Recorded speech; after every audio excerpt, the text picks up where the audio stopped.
This is the plaintiff, Mary Sadlin. She says the defendant, her landlord, entered her apartment, took her TV, and also swiped one of her prescription bottles. She felt violated by this man. She gave him permission to enter her apartment only once, and 2 days later, she got the heck out of Dodge. He then left her several messages proclaiming he'd like to tango with her in court. So here they are. She's suing him for $4,620 for security and rent.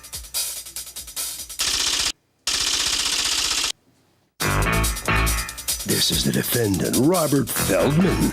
He says he now knows the plaintiff is someone who's unstable, claiming he stole her TV and a prescription bottle. The woman breached her one-year lease, and he did nothing wrong, because if he did, the cops would have arrested him or something. If the plaintiff thinks she's going to get a dime from him today, she's even crazier than he thought. He is accused of stealing.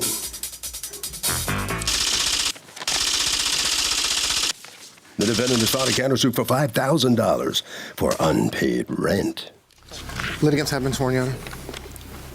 Thank you, Douglas. You're welcome, Ms. Sadlon, you are suing Mr. Feldman, your former landlord, for $4,620, double your security under your state statute and half of your rent, plus some other charges, because according to you, he made the place unlivable by being really creepy. And we'll talk about that in a second. You have a counterclaim against her for $5,000 because, according to you, she inappropriately and without legal excuse breached a lease. All right, talk to me. Tell me what's going on. I rented the apartment from Mr. Feldman in October. And it was fully furnished? Fully furnished. It's Okay. on the contract, which I have a copy of, too. Okay. And I would say around December 31st, we had a conversation about, prior to that, about having a printer being dropped off at my apartment. Okay. Apparently, there was an issue with the Cox cable bill, and he felt that if I had a printer and a fax machine, that we could fax over to Cox Cable and get that bill straightened out a lot quicker than phone calls and three-ways with Cox Cable. Okay, so I'm trying to put myself in your shoes. Your landlord calls you up and says, I have a printer and I'd like to connect it. I'd like to drop it off inside your apartment. Well, basically, it was because there was an issue with the Cox Cable bill. Right, but didn't you say, why don't you just connect it to your own computer? Why would you not question that? Well, I told him even on the phone that makes it really weird on your part. Well, okay, it sounds weird, but yeah, it does. All right, so you agreed to have a printer foisted upon you. Because I was in the middle of seeing a client, and I was like, I'm a VNA nurse, so I was in the middle of seeing a client. He knows I work during the day. I was like, I just didn't have time to argue. I know it's just as fast to say no. I mean, does Okay. he live in the same building? No. Okay, he owns the apartment? Yes, correct. All right, okay, so then what happens? And I just said, fine, just drop off the printer, and that was it.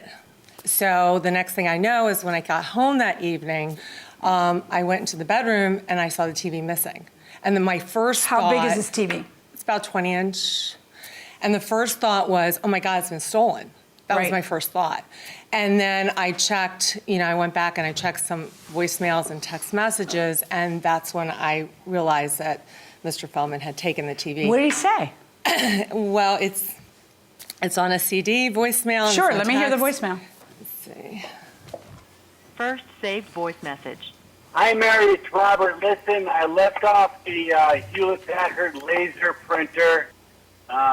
Second of all, it didn't look as if the TV in the bedroom was being used. And I have set up a whole basement. And certainly that's not, the man cave 60-inch, but it's a very small area that I work out and have a treadmill. If you don't mind, I would love to have it. However, if you do use it and you want it back... Why don't you just ask her for it instead of taking it from her? So that's it. I'll talk to you soon. Bye. Okay, Mr. Feldman. Yes, ma'am. Why would you go into your tenant's apartment Yes. and take a TV? Firstly, I would like to say that I'm baffled by the harassment charges that have brought against me for both entering the dwelling as well as... I'm going to try to unbaffle you now, because I'm baffled on why a landlord would walk into a tenant's apartment, take a TV without permission, and then call and say, oh, by the way, I did something because I'm making my man cave, and it didn't look like you were using it because it was off. Because apparently all of the TVs in my house right now, you should be able to take because it doesn't look like anybody's using them. They're off. It's bizarre. I want to hear the answer to the following question. Sure. Why did you take the TV at that moment when you were there delivering the printer? What made you conclude it didn't look like it was being used? Because it was wrapped and it was against the wall as it was. It was wrapped in what? The cord that goes to the back. The cord was unplugged and Yes. wrapped around the TV. Correct. That's what you're saying. That's right. Hold on. Was that true? No. Because you were using your TV in your Correct. bedroom. Correct. Okay.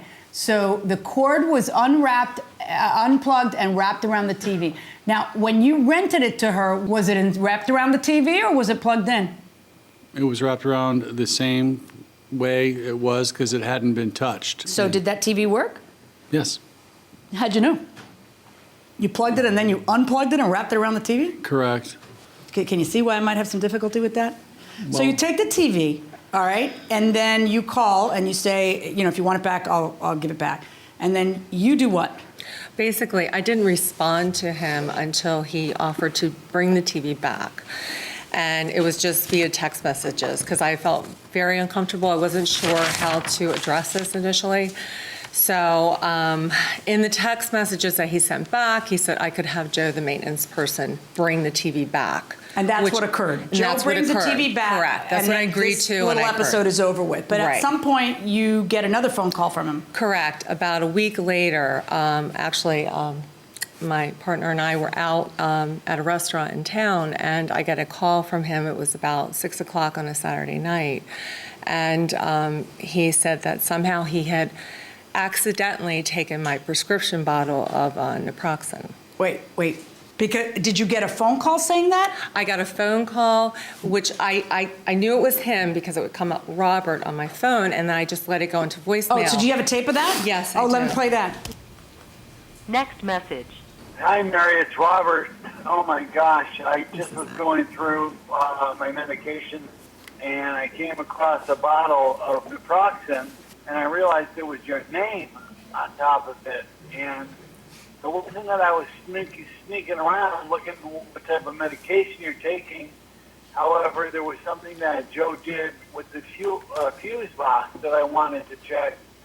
And when I saw the naproxen, I thought I had left it there, and so I took it. So I'm going to get a bottle of that over to you straight away. And Jesus Christ, I went from being a great guy to a creep. I'm so sorry. Okay, I can't stand it. How did that happen? Did you used to live there? 6 years. Oh, in that place. Okay. And the Correct. first time you ever rented it out was to her? Yes, I got engaged, and I moved into my Fiance? to-be And is that wife's. where you're living now? Yes. Okay, so go on. So up until then, I thought the rapport that I had with her was great. Okay, so you go in that day to put the printer in. Yes, And then what? I went into my home, former home, and I noticed that when I put the printer down, that the linen closet doors were open, and it is my right, and the only time that I was in my apartment, you know, out of curiosity, that's open. I wanted to see the bedroom that's also tying into the television, where I did call her. There's no What did you do with the linen closet that was open and it is Okay. your right and you were curious? What did you do? Because in the linen closet, there were a lot of vitamins. I take a lot of vitamins, and I also take a lot of prescription medication for an inoperable mass I have in my back.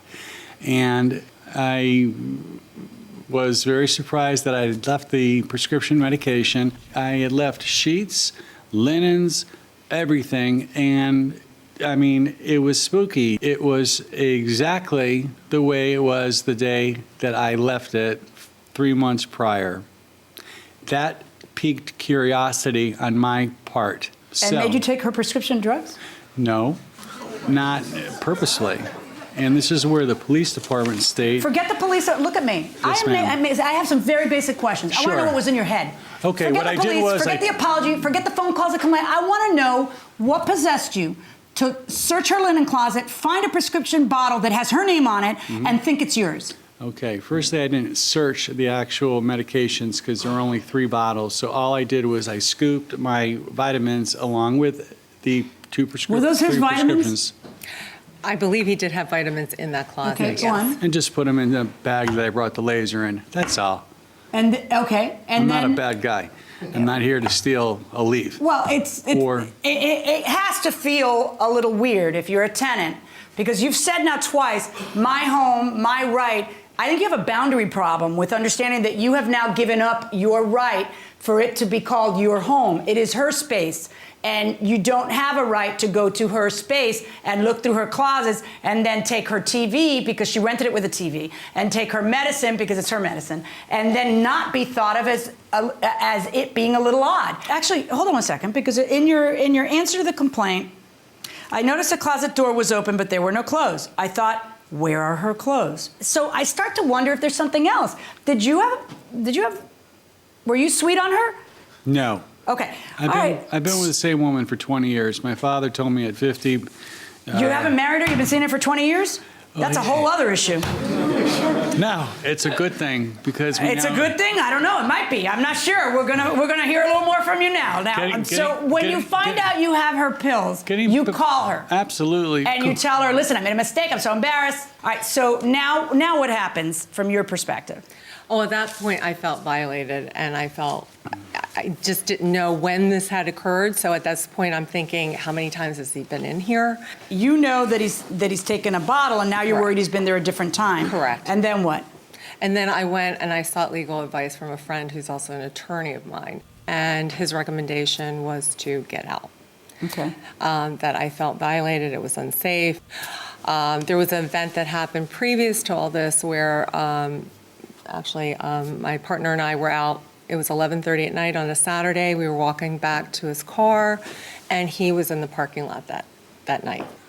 But why is that strange? Because he used to get his mail there. Well, yeah, but at this point, But he's looking in your mailbox for his mail, not 11:30 asking you, have you received my mail? Right. I mean, it was odd. It was like 11:30 late at night on a Saturday, and it just was very odd. What was that about? That is untrue. She made the whole thing up? No.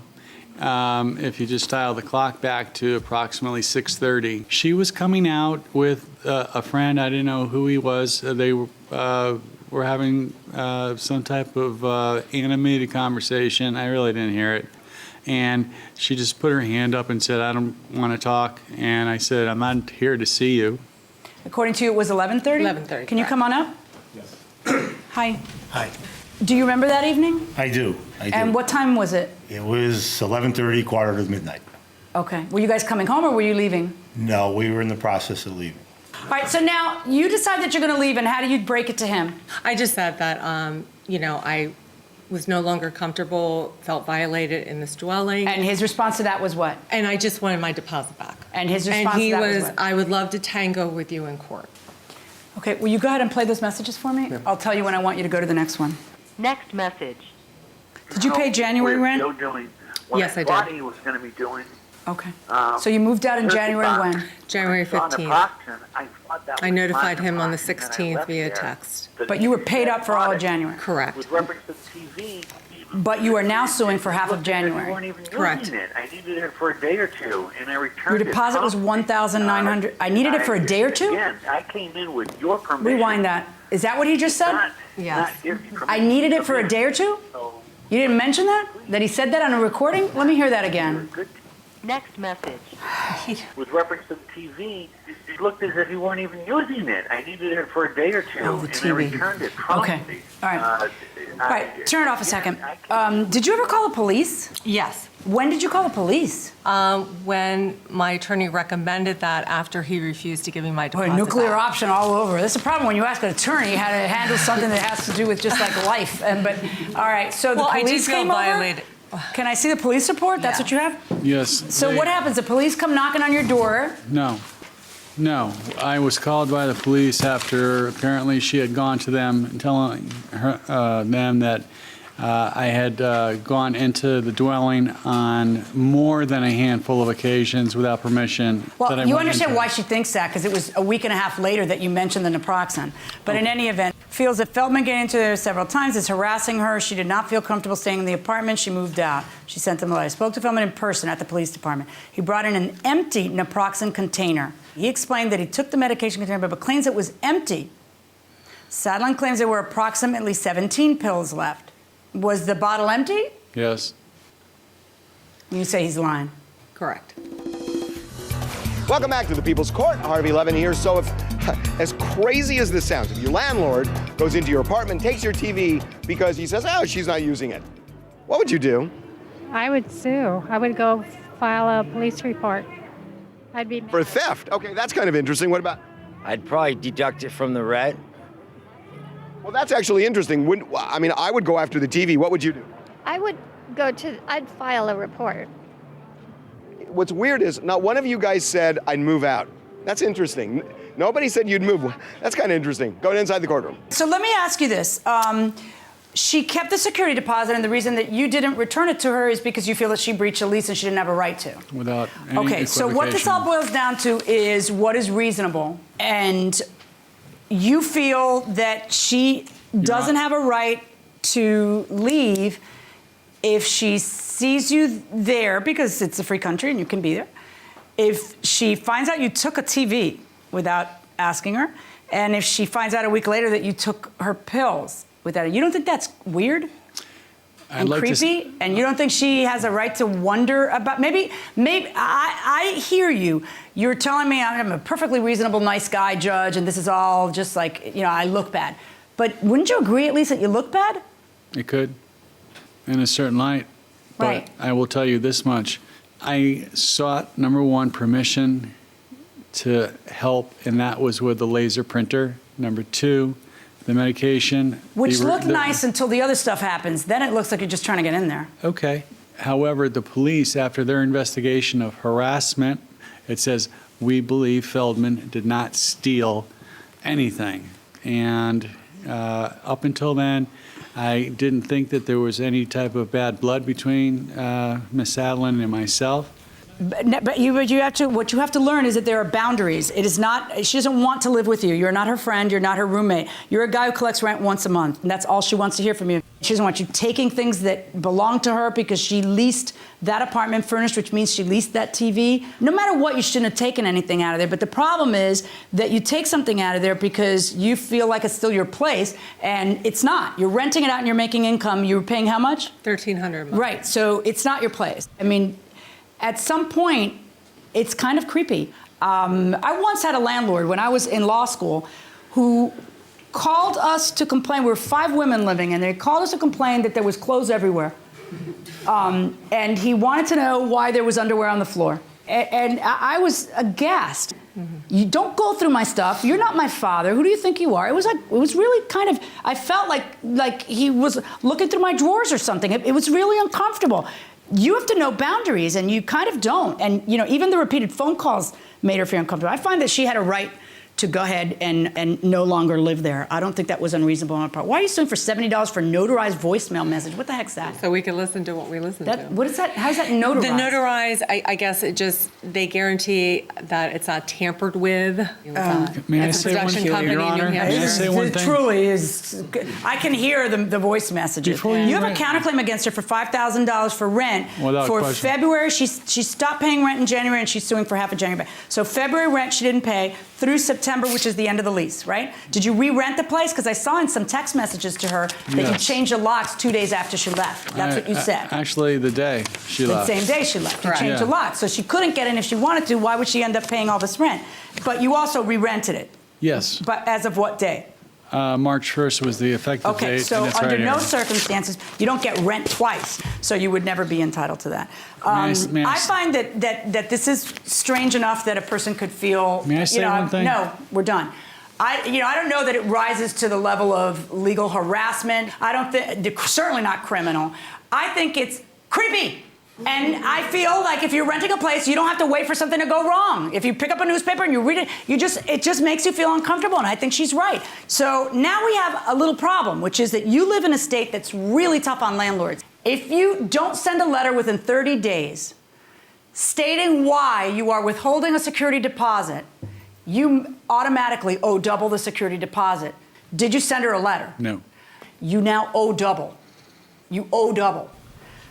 Wow. So I'm finding in your favor in the amount of $4,550, which is double the security deposit and half the rent in January. That's my verdict. And 0 on the counterclaim.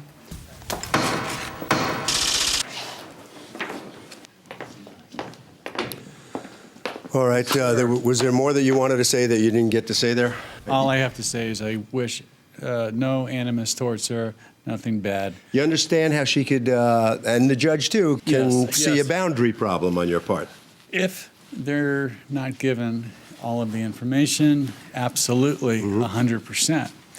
And the fact is, I learned something, which is good, and that's it. How's that? What'd you learn? Internet? What about the deposit part? Oh, okay, the legal part. All right, head right around the corner this way. Thank you, sir.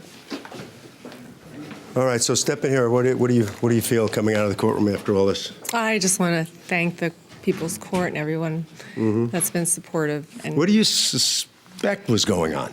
yeah, I think there is a prescription drug abuse problem with him.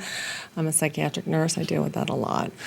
You think that's at the bottom of the whole thing? Oh, well, I think that's a big piece of Okay, it. over to Harvey.